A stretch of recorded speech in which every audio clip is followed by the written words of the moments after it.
All right. Thank you, everyone, for tuning in this next episode, if you call it that, of All Things Adaptability.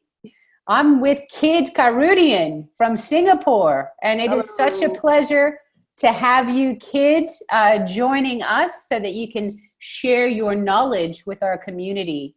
So tell us a little bit for our community what you do in Singapore Virgin Active. What's going on there? Tell us about your role. What do I do Yeah. for Virgin Active? Yeah. I'm the champion program manager. So yeah, it's hard to explain what I do. I come up with the programs, I guess, right? I come up Yeah. with the programs.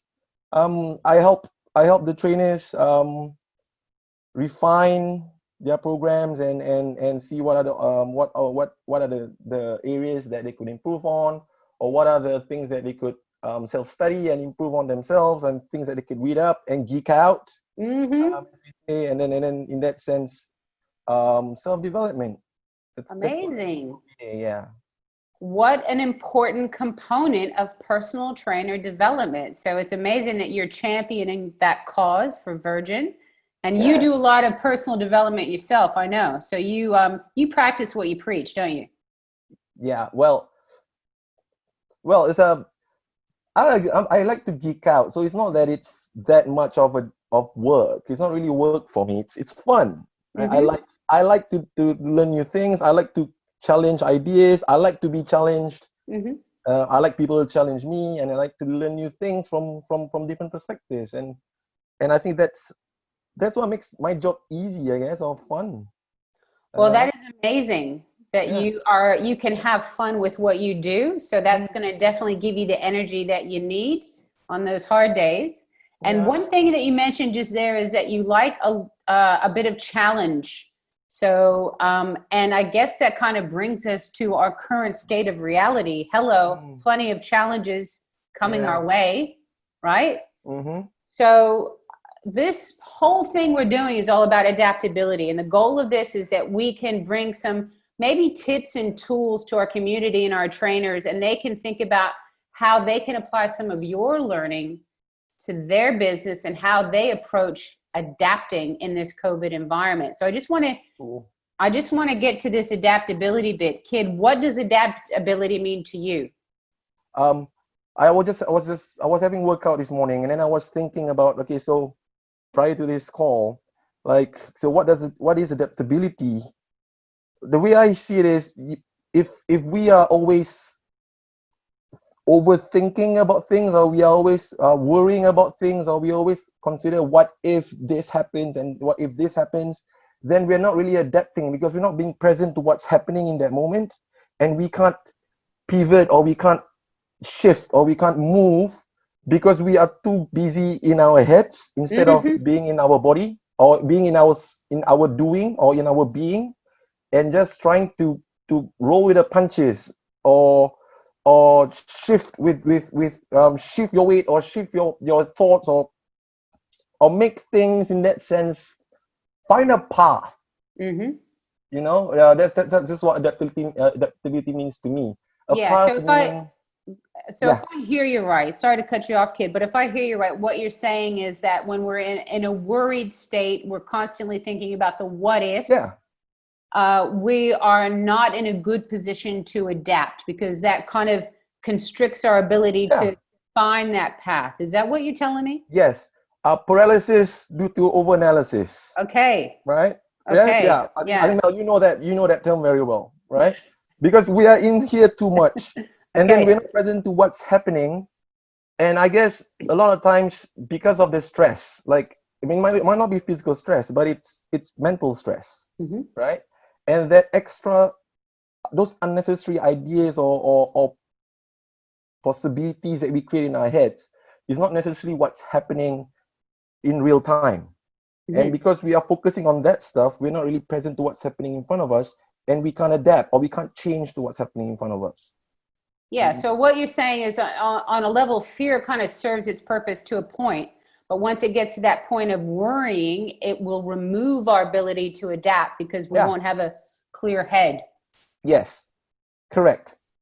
I love it. I love Yeah, it. I think you brought up fear. I love that you brought up fear, because exactly that's what, because we talk about stress management, right? And our parasympathetic and sympathetic tones. Now, if we are in fear of for ourselves, then we can't really do anything, because we are stuck, right? What I find useful when it comes to adaptability or adapting is take ourselves out of the equation. It's not about us. It's not about what's happening, what we think is happening. Is what is happening, and then we just do what we need to do in that present moment, in that time, like, like, Yeah, yeah. so we're not kind of resisting that kind of present moment. We're accepting it as it is and Hmm. adapting to what comes rather than worrying about what could be. Yes, correct. And that's what Because you are doing to adapt. Is that right? all, yeah, that's depends on we're talking about adapting in terms of what I do, or Hmm. adapting in terms of how I think. Yeah, well, But yeah, that's how I see adaptability. let's talk about how you adapt in your role, right? Because your role Mm. has changed since COVID, and how you interact with the trainers and kind of your responsibility has shifted, hasn't it? What's the difference between your pre-COVID role and your role now? I guess the what has shifted or what has changed is we have to stop. Like a lot of times when I've meetings, or I have coaching calls with the trainers, like a lot of times is a lot of the questions are asked is what how are things gonna look like for us? Like what does it look like for fitness professionals in Singapore, because of all these restrictions and club closures and all that stuff? Like, is our jobs on the line? Are we going to lose our jobs and that kind of stuff? Will we still be of value to the community, to the people, to our clients? And that's a normal thing that goes through their minds. What I realized I had to do was I had to stop using scripts and stop using prefixed um, ideas, if I may say, or frameworks, and just be really present to these guys, and then just help them explain. Okay, so what can you do right now? Like some of them are losing clients, some of them have can't don't have the capacity to continue training their clients online, and there's a lot of life factors, right? Because this when a pandemic like this happens, life kind of just like throws you a punch, and it's like in boxing, right? You have a plan until you get punched in the face, and then your plan just goes out the window, and that's adapting, right? Like, okay, so Yeah. if they're losing clients, like what are the things that they could do to maintain those relationships, to keep, if anything, I find instead of I find my role then became more of to put myself in their shoes and think about solutions for them, instead of giving the solution that works for me, if that makes sense. Mm-hmm. And those talks or those calls and interactions stop becoming me repeating the same lines about, like, motivation and inspiration. It's not that anymore. It's becomes really about me going into the trenches with these guys and just really understanding what are the problems they're facing, and helping them see opportunities that to come from that. And Wow, I think that's that's a difficult amazing. bit. Yeah, that's a difficult bit, Yeah, because that's what you call leadership, kid. oh, okay. Yeah, Well, that's it's helping authentic people. leadership. It's That's helping great. people, right? That's how I see it. So how what are the restrictions currently in Singapore? What's happening in the gyms? So the gyms are open, but there's restriction to how many people can be in the clubs, and Mhm. in the depending on the space of the clubs as well. So it's a cap to 50 people, this including the trainers. So that's it's very difficult in that sense to do any in-person or face-to-face sessions. So a lot of the things have to go online and virtual. And I think this is the bit when um because we're talking about adaptability and normals, right? So the trainers it's been normal for them to be doing sessions face to face and in person. It's not normal for them to be coaching somebody through a camera, or through a screen. And that's understandable, because it's something that they have not adapted to, Mhm. right? So a lot of time is just especially during the lockdown period in Singapore, a lot of time was having them be comfortable talking to me in front of camera, right? Right. Like explaining the issues in front of camera, like really telling me what's the problem, because I needed to maintain that relationship or that connection with them, even though it's through a screen. Mm-hmm. Yeah, so I think that's the bit. Even myself at the point in time, I had to adapt, because it's a lot easier to to to to to build that connection with someone when you're in person. Mm-hmm. But it's a lot harder to do that, or to build that rapport when you're through a screen, because, well, it takes practice, I guess. It's Right? Like, 2D. It's 2D. it's 2D. Yeah, it's 2D. It's not 3D. Yeah, we're missing a few things. Yeah, it's 2D for sure. Wow, that's Yeah. amazing, kid. That's amazing. I like how you are adapting, and you know, your leadership skills are obviously, you know, getting stretched and pulled, but you're growing with it. So that's amazing. And Yeah. are you surprising yourself with any of these things that you've had to do? Did you surprise yourself with how you adjusted? Well, now on hindsight, like after everything has happened, I am surprised. Like, it is actually, we did quite a lot. Like, we actually shifted from in-person training to like digital and virtual training. Obviously, there's still a lot of kinks and a lot of things to fix. And I'm not saying any system, an ideal scenario is still in-person training, but all this stuff still, there's a lot of work to be done. But what I found on hindsight now is, when the chips are down, and when things that you thought is is the pillar or a belief so strong that it's not going to falter, but when it does, you start to realize that people become, or myself included, become quite resourceful. Mm. Like, it's part of, I guess, adaptability again. You have to be resourceful, and you have to stop thinking or worrying about things. And I think that's what I realized, and I surprised myself, because when we were doing it, like during circuit breaker, right? Circuit breaker is a term in Singapore for lockdown. I don't know. Okay. Circuit breaker. Okay. Just a little bit different. Yeah, Singapore's a bit weird in that Circuit sense. breaker. Has to be about Okay. circuit Well, breaker. it does sound a little bit more positive than lockdown, doesn't That it? is true. That is true. Maybe the words matter, of Circuit course. breaker. Circuit Okay. breaker, yeah. All So right. during circuit breaker, or like slash lockdown in Singapore, Mm-hmm. um, it was a scramble. So I didn't think too much about what's happening. Like, I was just doing things, you see, Mm-hmm. and I was just doing as much as I can to help the trainers, especially who are really worried, especially with those with families. I'm worried about their income, worried about what's going to be for them in the future, and that kind of stuff. So what I found, what I realized was, when people are pushed to a corner, right? Given the right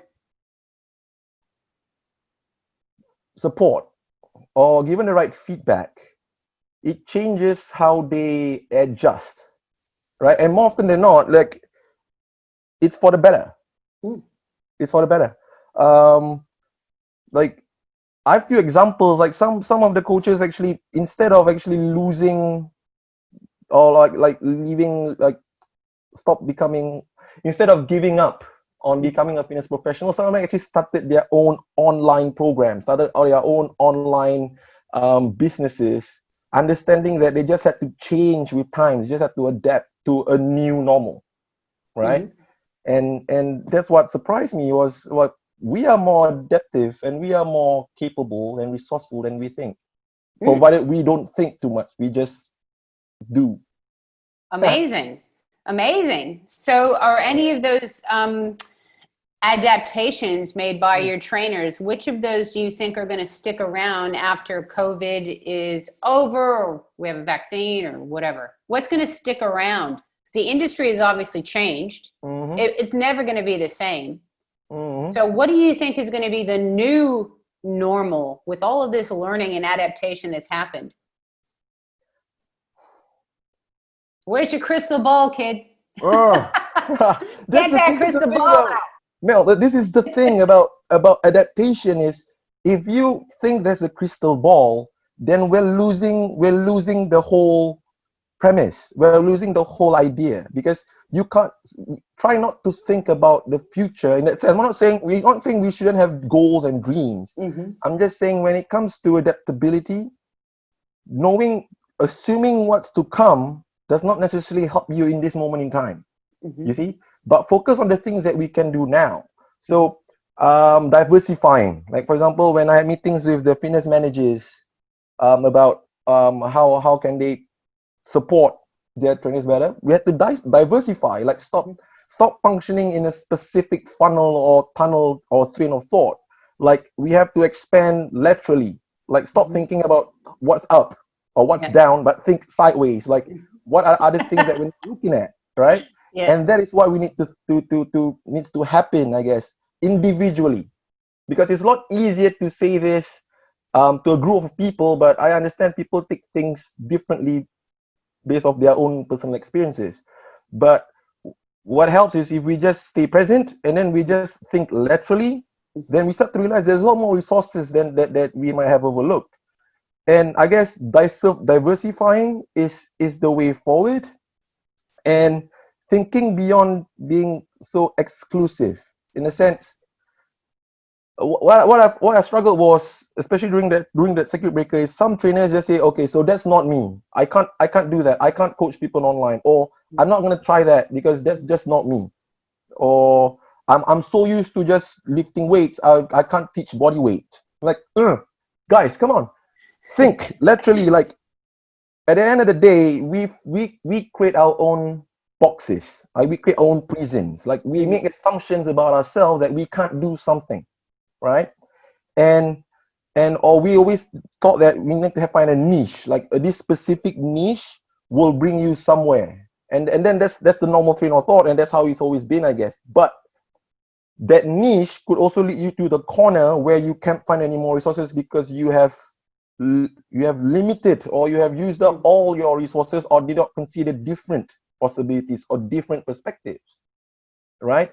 And I think that's the new normal. Like we have to start being better generalists, I guess. Like know few things, know multiple things, and start to build connections in those things instead of knowing only one thing and then getting stuck. Because, well, as this COVID situation and this pandemic, which we do not know what's going to happen, we will have another lockdown, will we have like another surge in spikes? We don't know, right? Nope.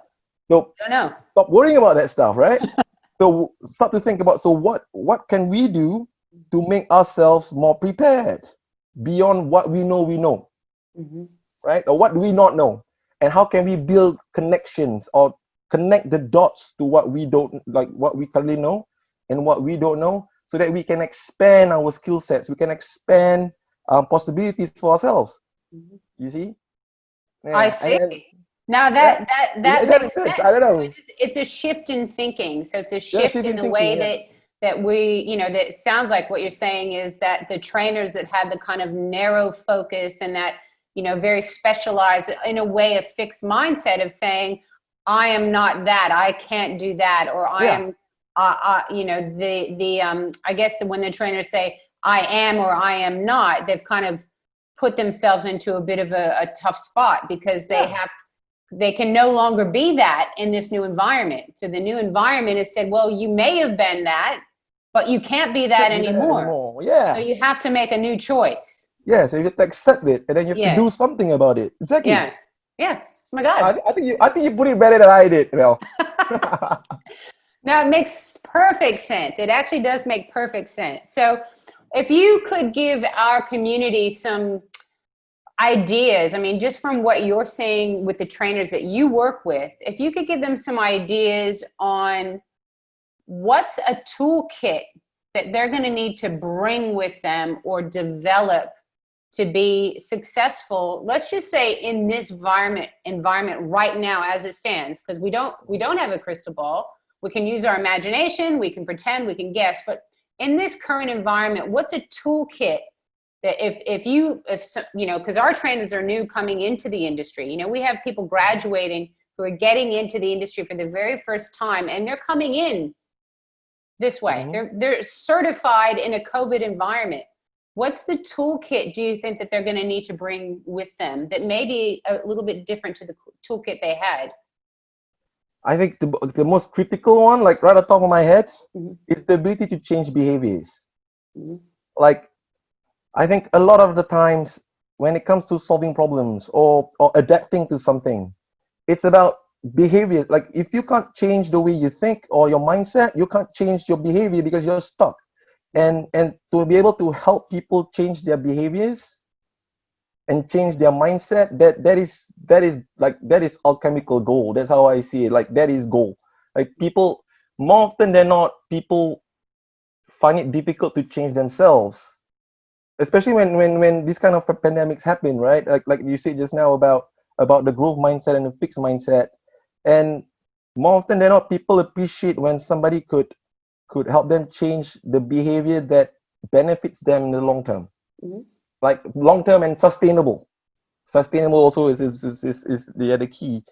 And I think what will be difficult then would be, I face this myself, like when you tell somebody to do something with the best of intentions, with the most authentic of intentions, like really wanting to help someone, and you get a rejection, or they Oh, say no, or they question. Now, the first thing trainers would do is, well, then I'm not going to help you. I'm not going to continue. I'm not going to, and then we kind of create that prison for ourselves again, that we are not enough, or we are not sufficient. But always see that as, or I would say always see that as a challenge, that like this person does not agree with me yet, because I have not been be able to communicate myself better, or really share um my genuine intention to help, you see. that's beautiful, kid. And I think to your point about the two key things that you're bringing up here is understanding behavior change is something that trainers are going to need to bring with them in their toolkit. Yeah. But then it also sounds like the ability, when you get that rejection from a client, or you get that person telling you, no, I'm not going to change, I don't want to do that, the ability to not take that as kind of a personal slight, or take that as something against you as the trainer. But in a way, it's about, I guess, when someone's not going along with this behavior change, understanding that essentially that's an unmet need Yeah. from your client kind of expressing itself. Yeah. So that's a lot of behavior change and understanding, and having, sounds like they, as individuals and as trainers, they're going to need a lot of self-awareness. Yeah. Yeah. Yeah, Well, self-awareness. geez. Oh my gosh, that's a bit of a journey. I'm Uh-huh. I'm not sure if we can provide that in our qualification, kid, but Do we want to go there? I don't know if we do. But no, those are some great tips, kid. And thank you so Mm. much for your time today and your energy. As always, you are a ray of positivity and inspiration for your trainers. And yeah, I'm just so happy that you're stepping up to that challenge of that leadership in these challenging times. And your trainers really need that. And I'm sure they appreciate it. So thank you very much. Thank you, Mel. Thank you for Good having seeing me. you. All the Good seeing best. you. All the best, and let's stay in touch. Yes, please do. Bye. Bye bye.